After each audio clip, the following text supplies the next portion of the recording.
আমরা খালেদা জিয়াকে তারেককে দেশ থেকে এই ক্ষমতার থেকে তাড়ালাম কেন?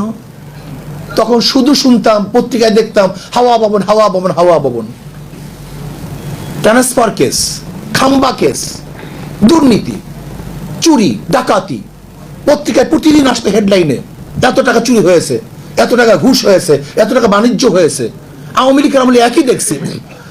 যদি আবারও সেই বিএনপিকে ক্ষমতা আনার জন্য আমাদের দেশের শিক্ষিত সমাজ, নীতিমান সমাজ কথা বলে, তাহলে আমরা তাদেরকে কি বলতে পারি? আমাকে বলুন। 5ই আগস্টের পরে যারা হত্যা করলো, গুম করলো, খুন করলো, চুরি করলো, ডাকাতি করলো, যারা চাঁদাবাজি শুরু করলো, তাদেরকে যদি আবার কোন শিক্ষিত সমাজ, নীতিমান আদর্শবান মানুষ সাপোর্ট করে, তাকে আমি কি বলতে পারি? আমাকে বলুন তো। আজকে আপনি নির্বাচন করতে যাবেন, যার টাকা নেই তাকে কেউ ভোট দেবে না। সব সংস্কৃতি পরিবর্তন হয়ে গেছে। আসবে কিভাবে ভদ্র মানুষগুলি? ক্ষমতা আসবে কিভাবে ভদ্র মানুষগুলি? আমার তো টাকা নেই, আমি তো হাজার হাজার টাকা চুরি করি নেই, আমি কিভাবে একটা ভোট 5,000 টাকা দিয়ে কিনবো? আমাকে বলুন তো। আমার দ্বারা সম্ভব কিভাবে? আজকে যারা লুটপাট করেছে এদেরকে ভোট থেকে চিরজীবনের জন্য বয়কট করতে হবে। এরা ভোটে আসতে পারবে না।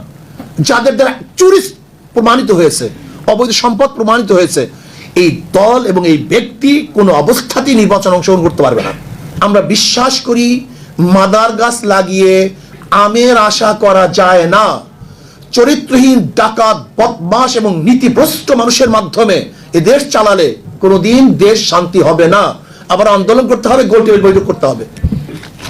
আজকে দেখেন মিথ্যা মামলা শুরু হয়ে গেছে, মিথ্যা মামলা শুরু হয়ে গেছে। যদি আওয়ামী লীগকে অপবাদ দিয়ে মিথ্যা মামলা দিছে, তাহলে আজকেও যদি মিথ্যা মামলা দাও, তা আওয়ামী লীগের দোষটা কোথায়? আমাকে বলুন। আওয়ামী লীগ কি করছে? চাঁদাবাজি করছে। আজকেও যদি চাঁদাবাজি করি, তা আওয়ামী লীগের দোষটা কোথায়?